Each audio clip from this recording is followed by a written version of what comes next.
CBN Campo Grande. Oferecimento Unimed Campo Grande. Cuidar de você. Esse é o plano. E Leroy Merlin. A casa da sua casa. 39 minutos em Campo Grande. A CBN vai começar a ouvir os candidatos os deputados estaduais eleitos, deputados federais eleitos, senadores eleitos, novamente para que você consiga conhecer um pouco mais a trajetória, a história, conhecer cada um daqueles que vão estar trabalhando pelo Mato Grosso do Sul e pelo Brasil a partir de 2019. E hoje aqui na CBN nós estamos recebendo o João Henrique Catan, eleito na última eleição do dia 7 de outubro com 11.010 votos, deputado estadual. João, para nós é motivo de orgulho recebê-lo aqui. Obrigado por aceitar o convite de falar com a CBN. Bom dia. Bom dia, ouvintes da Rádio CBN. Bom dia, meus amigos campograndenses. É um orgulho, é uma honra estar aqui. Eu não estou sabendo ainda lidar com esses convites tão importantes para poder dar opinião, para poder se manifestar sobre a política local, nacional. Então é uma satisfação muito grande estar aqui com vocês. Agradecer o Rosário também, que eu encontrei com ele agora nos 30 anos da Constituição. No Brasil, ele você estava lá também, né? Isso, ele que é o presidente do grupo de vocês, né? Isso. Então, João, 30 anos de idade, você é advogado, disputou a eleição para vereador em Campo Grande, foi mais votado que 6 dos vereadores que aí estão, mas por uma questão de legislação, você acabou não assumindo o cargo de vereador em Campo Grande, cidade que lhe deu aí 5.000 votos nessa eleição. Você foi muito bem votado também na cidade de Paranaíba, onde mantém laços familiares, empresariais, enfim. A gente pode até dizer que você é um deputado que vai representar os 79 municípios, sim, vai ter o olhar municipalista, mas vai olhar muito pela cidade de Paranaíba, deve olhar pela Costa Leste, que tem o deputado estadual Eduardo Rocha também como único representante, né? E você agora vai ser o deputado mais novo, um deputado que entra com 11.000 votos, que muita gente se pergunta, nossa, como é que conseguiu isso? Né? Vamos falar sobre isso. Como é que se consegue isso? Como é que se consegue estratégia? Você é neto também de um ex-governador aqui de Mato Grosso do Sul, ex-governador Marcelo Miranda Soares, enfim, a gente queria que você contasse qual foi a sua mágica, qual foi a sua estratégia que te trouxe aí a se tornar deputado estadual do Mato Grosso do Sul. Em primeiro lugar, uma das rádios do grupo RCN, né? RCN. Em Paranaíba, fica no imóvel nosso lá em Paranaíba, então eu conheço, já dei entrevista lá, eles me chamaram primeiro que você. Que legal, também é de casa, né? É de casa. Legal. Realmente, eu sou neto do ex-governador Marcelo Miranda, do qual tenho muito orgulho de ser neto. Só que não foi um projeto de sucessão familiar, né? Apesar de eu ter essa coisa. O meu avô sempre brinca. Mas foi conselheiro para você durante esse processo? Meu avô, muita coisa mudou na forma de fazer política, né? Sem dúvida, ele conhece os bastidores, me ajudou muito, mas mudou a forma de fazer política. E ele brinca que ele é um péssimo líder. Ele fala, olha, líder eu não sou, porque dentro de casa eu tenho 10 netos, nenhum ser palmeirense, não é possível um negócio desse. Aí eu falo, é porque não tem mundial, o Palmeiras ele fica bravo. E nenhum dos filhos também se enveredou pelo caminho da política, da carreira política. Eu e a política, você vê que eu tenho uma história, que eu tenho 30 anos, a Constituição também tem 30, né? E eu escolhi a profissão. Você nasceu no Novo Brasil, em 85 para cá. Eu escolhi ser advogado. E eu escolhi ser advogado porque desde cedo eu não aceito conviver com injustiça. Eu sou um menino, teimoso, do qual minha mãe várias vezes falava para mim não, ela tinha que me justificar. Eu sempre fui muito obediente, mas eu tinha que entender o porquê, né? Então, dentro do direito, eu comecei a buscar esse tipo de informações e não fiquei satisfeito com a falta de alcance que tem um advogado, porque a gente tem a nossa profissão, nós temos que ganhar dinheiro, nós ficamos limitados a algumas causas específicas. E hoje, graças a Deus, eu vou poder ser advogado de mais aí de 1 milhão, 2 milhões de pessoas aí que vivem no Mato Grosso do Sul. Então, talvez tenha sido isso que tenha me trazido para a política. Eu e a política temos uma história interligadas. Você vê pela idade da Constituição, é a mesma idade minha. É verdade. E você é formado pela Universidade Mackenzie, em São Paulo. Sou pós-graduando pela PUC também. E vou começar meu mestrado de Direito Constitucional, se Deus quiser, já no começo do ano. Estou preparando minhas inscrições. Legal. Mas é isso, a minha história com a política, as pessoas perguntam, mas como que esse menino foi eleito? Ele não fez campanha em 45 dias. Eu faço campanha espontânea desde o dia que eu nasci. Com os meus amigos, ajudando as pessoas, ouvindo, sendo conselheiro, tendo paciência, ajudando como eu sempre pude e não aceitando injustiça dentro da minha profissão. Então isso me trouxe para política. Agora, quanto à legenda, até uma coisa, obrigado pela oportunidade, eu queria falar. Eu acho muito deselegante alguém que saiba do sistema político, entendeu? Saiba das regras, ficar lembrando a todo momento que teve X votos e a gente teve Y votos. Então, a primeira coisa, eu não concordo com o atual sistema. Se eu tivesse a oportunidade como deputado de mudar, deputado federal, né? De mudar, eu talvez seria uma das pessoas que colaboraria com isso. Agora, quando você diz em prestigiar as minorias, eu me sinto contemplado com essa eleição. Por quê? As pequenas agremiações, os pequenos partidos, sempre foram historicamente sufocados, né? Havia um jogo nos bastidores em que, na hora de você abrir os nomes para disputar, os partidos não diziam quem que eram as pessoas fortes que iam disputar por uma legenda pequena, dos partidos pequenos. E acabavam que os partidos pequenos serviam, ou sem candidatos, né? No momento que meu partido não é pequeno. Base de apoio, de escada, como a gente fala na gíria, né? Servia de escada para outras pessoas, para um candidato contemplado. Então aí era muito mais fácil você colocar um aliado, né? Um cupincha de algum governador, de alguma grande liderança. Não houve isso na nossa eleição. Na nossa eleição, realmente funcionou o sistema atual, que é você dar oportunidade para novas e emergentes lideranças. Se você conversar com todos os integrantes dos partidos no momento de formar a chapa do PR, com o PHS, com o PTC. Para muita gente é ali que se ganha e se perde uma eleição. Para mim deu sorte, mas o que acontece? Colocaram-se os nomes e todos os nomes que disputaram naquela chapa, eles tinham a certeza de que estavam competindo em igualdade, senão não participaria, né? Não houve, você pode olhar pela declaração de todos os candidatos que disputaram por essa legenda. Deputado, só para a gente, até para explicar melhor, o senhor fez uma campanha muito moderna e uma campanha muito focada nas redes sociais e se comunicando muito bem. A gente percebeu que o eleitor disse não a muitos políticos que prometeram lá no passado, não fizeram e talvez não souberam se comunicar. A senhora acredita que essa forma jovem, inovadora, moderna, dinâmica de se comunicar te ajudou também? Ajudou sem dúvida, e inclusive até voltando nessa história da legenda, né? Tem deputado que não foi reeleito, né? E fica lembrando dessa questão. Eu não lembrei, eu perdi a eleição para vereador. Mas é importante lembrar também, só pegando carona nisso. O senhor com 11.010 votos tem os mesmos direitos e as mesmas prerrogativas e vai ter a mesma importância no parlamento estadual que o capitão Contar, que teve 73 mil votos. Era dele que eu queria, que eu queria citar. Ninguém vai ter uma vantagem quando sentar lá dentro e assumir o lugar de representante. O senhor é um dos 24 deputados estaduais eleitos pelos eleitores de Mato Grosso do Sul, não importa o número de votos que teve. A importância do senhor é igual a qualquer. É isso que eu queria falar, do Contar mesmo. A própria Mara Caseiro, que não foi reeleita, ela já lembrou isso já umas 3 vezes, né? Essa questão dessa disparidade. Só que o capitão Contar é que tem que estar chateado, o PSL que tem que estar chateado, porque com a quantidade de votos dele foram eleitas pessoas que não eram do PSL. Então 70 e quantos mil votos? 73 mil votos, se fossem calibrados numa chapa só do PSL, teria eleito a Raquel Portioli e outras pessoas, 2, 3, com a votação do Contar, também ele elegeria 2, 3 companheiros dele. Então ele que deve estar ali. Foi eleito ele e o coronel Davi. Não tem culpa da falta de calibragem da chapa ali. O senhor também, o senhor tem dito que será um deputado que vai ter um olhar muito para os municípios. Isso.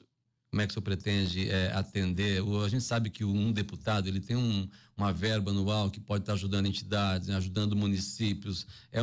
Vai ser um momento de aprendizado também, né? Vai ser um momento de aprendizado. E eu fui para Brasília agora nessa comemoração dos 30 anos da Constituição, para aprender, para ouvir, para estreitar relacionamentos com algumas pessoas e entender, porque tudo deriva do orçamento da União. Então a gente tem a LDO, né, já apresentada de 2019 pelo presidente Michel Temer, e eu tive a curiosidade de olhar isso e entender. Então eu posso te dar alguns números preocupantes para ter reflexo, claro, não só aqui em Mato Grosso do Sul, como nos municípios, como nessas verbas que nós vamos ter direito, né, que é a preocupação com a Previdência. Você vê o orçamento a principal preocupação hoje do Brasil. 1 trilhão, né? O orçamento 1 trilhão e 200, 1 trilhão e 400, eu não olhei ele inteiro, mas eu sei dizer que 637 bilhões já ficam destinados ao RGPS, que é o Regime Geral da Previdência Social. Quer dizer, como que um país tem quase aí 40% dos gastos com o regime de previdência? Aí você vê agora os ministros do Supremo Tribunal já colocando para aumentar o salário. O problema não é o salário deles.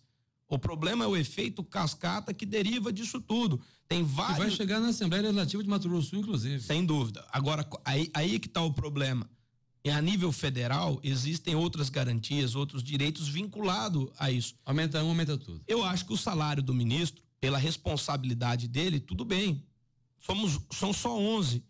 O problema são outras pessoas que acabam recebendo salário. Servidores federais, são acima desse teto. Governador, é todo mundo, né? O problema é estabelecer um teto. Quando você vê vencimentos aí de alguns magistrados, de algumas pessoas que acumulam cargo, né? Não é só o judiciário, porque hoje se pega no pé, porque o judiciário está pegando no pé dos políticos, mas o problema é estabelecer um teto realmente constitucional, falar, olha, não pode passar disso, por benefícios, concessões, garantias, entendeu? E esse é o grande problema. Jair Bolsonaro, o senhor esteve em Brasília, acompanhou a palestra, acompanhou o evento, mas qual é a sua percepção do futuro presidente? Olha, eu tô em êxtase, é a palavra, porque apesar de não ter feito campanha declarada para o Bolsonaro, eu sempre fui eleitor, porque eu sempre separei uma coisa, ideologia, eu nunca quis me vincular numa pessoa, até porque depois, dependendo do que ela fizesse, recai diretamente na gente, mesmo a gente tendo um bom trabalho ou vice-versa, tem o ônus e o bônus disso, tá? Então eu sempre fui pautado pelos meus projetos, pela minha ideologia, nas coisas que eu acredito. Mas eu estou em êxtase, porque eu nunca vi um presidente da República poder indicar tantos ministros com tamanha independência. Então você pega... Sem pressão alguma, né? A indicação do astronauta, do Pontes, eu achei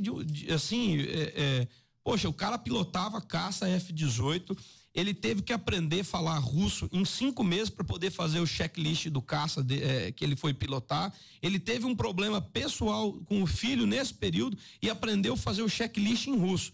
Então você imagina você ter um cara com esse perfil, ministro das Ciências e Tecnologias. Para mim é assim, óbvio, então a expectativa é muito grande. Agora, nós, como políticos, que vamos ser críticos dos governos, como eleitores, cidadão, nós temos que entender o seguinte: o que movimenta e o que gira a roda é a economia. Então, não adianta ter todo um acervo profissional altamente qualificado e na primeira dificuldade que tiver lá na frente, nós começarmos a tirar pedra, principalmente com esse orçamento 637. Altamente comprometido. Com benefício, pode ter certeza. Alguma coisa nós vamos ter que mexer. E a pessoa que vai mexer nisso, sem dúvida, é Jair Messias Bolsonaro. Vindo para o Mato Grosso do Sul, qual vai ser o seu posicionamento com relação ao governo de Reinaldo Azambuja? Olha, o senhor vai ser oposição, o senhor vai ser base, o senhor vai fazer uma gestão independente, um mandato independente, como é que o senhor tá pensando? Eu tenho uma relação muito boa com o Reinaldo, eu disputei pelo PSDB na eleição de vereador. O senhor foi do PSDB aqui, né? Fui do PSDB, embora a gente não tenha conversado ainda, tem uma relação boa, eu apoiei no segundo turno. E eu acho que a política moderna, ela não permite você se vincular, entendeu? Você tem que ter espaço, você tem que ter as suas alianças, mas você tem que ter uma independência na hora de decidir. Então, a minha postura vai ser sempre pautada por independência. Já estamos falando no candidato à presidência da Assembleia Legislativa. O senhor colocou seu nome? Como é que o senhor está avaliando isso? Não, eu acho assim, eu conheço um pouquinho assim de bastidores disso já. Um pouquinho, né? Teria um nome de preferência? Não tenho. E eu acho o seguinte, na minha opinião, você vê o PSDB aí fez 5, né? Parlamentares ali, é um partido grande. Só que o grande problema é que a eleição acontece em fevereiro. Eu já vi a eleição virar 24 horas antes, o presidente dormir, o presidente acordar o outro. Então eu acho que assim, qualquer discussão agora, ela é prematura. O governador, pela base que ele construiu ali, ele vai ter uma influência grande, mas eu acredito que nem ele queira antes de ter um nome consolidado entre os pares. Então tem muita gente nova. Então eu acho que os parlamentares nós temos que começar a nos apresentar, conhecer e entender o perfil, porque hoje você ser de um cargo legislativo não significa que lá dentro você não vai ter uma função do executivo. O Montesquieu, que é o pai daquela obra O Espírito das Leis, que eu li, ele já dizia ali que cada poder, para ele funcionar harmonicamente, ele tem que conter um pouco do outro. De maneira que algumas pessoas falam, o governador é do executivo. Não, o governador integra o legislativo. Ele tem a faculdade de vetar um projeto de lei que é uma natureza do legislativo. Óbvio que o legislativo vai poder derrubar esse veto, mas você vê que um contém o outro. A mesa diretora da Assembleia Legislativa, ela nitidamente tem uma função executiva. E desde que você é dependente, você acaba sendo integrante. Exatamente. Então, quer dizer, você tem que buscar, eu estou dizendo isso para você dizer que, para entender que a gente precisa de um presidente, não que tenha mais apoio. A população pede que você coloque pessoas que têm, como é que eu posso dizer, que tenha facilidade, que tenha vocação para aquilo, né? A gente não quer mais ver pessoas despreparadas. Então, não estou dizendo que tem parlamentar despreparado, eu estou dizendo que nós temos que enxergar um nome de consenso forte que reúna essas condições para exercer a atribuição do cargo com qualidade e competência. A gente sabe que o senhor vai representar todos os 2.700.000 sul-mato-grossenses, mas o senhor tem uma linha de atuação, o senhor tem uma bandeira específica que o senhor vai estar defendendo, o jovem, os municípios, como é que o senhor pretende, qual será a sua linha enquanto deputado estadual? Olha, eu fiz campanha fazendo, e eu sou muito grato a isso, as pessoas, meus eleitores, meus amigos, que foi uma campanha sem dúvida de amigos. Então, representatividade, você ter representatividade é você vincular com aquilo que você propôs na campanha. Então eu antecipei para as pessoas, para que não haja assim, chegou lá, ele votou esse projeto, mas poxa, me decepcionou, me frustrei. Então eu sempre quis que os meus eleitores estivessem vinculados e conectados comigo. Por isso eu antecipei alguns projetos, algumas ideias que serão transformadas em projetos de lei, entendeu? Para exatamente dar essa sensação de representatividade. Hoje você vê aí, andando nas prefeituras, que muitos prefeitos, coitados, recebem uma descarga muito grande por não conseguir, e essa questão do orçamento, mais uma vez, vai prejudicá-los. Aqui também vai prejudicá-los.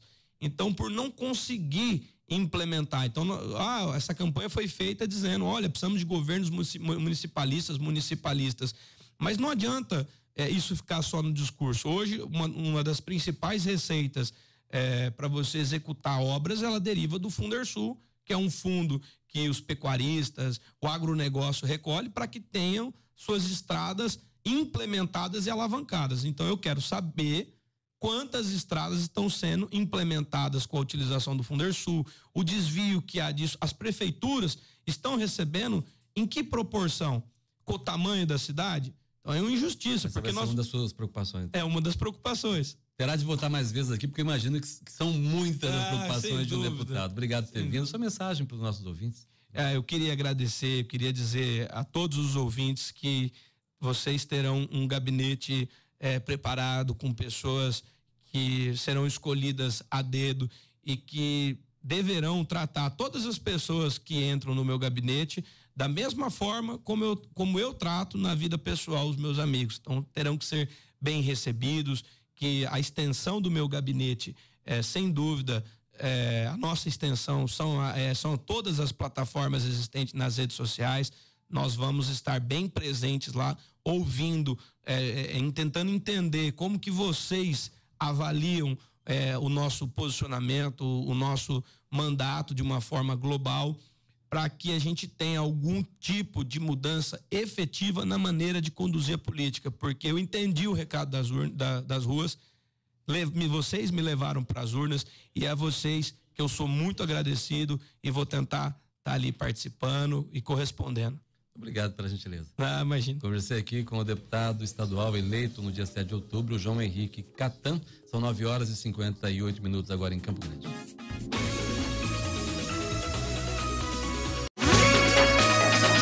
CBN Campo Grande. Oferecimento Unimed Campo Grande. Cuidar de você. Esse é o plano. E Leroy Merlin. A casa da sua casa.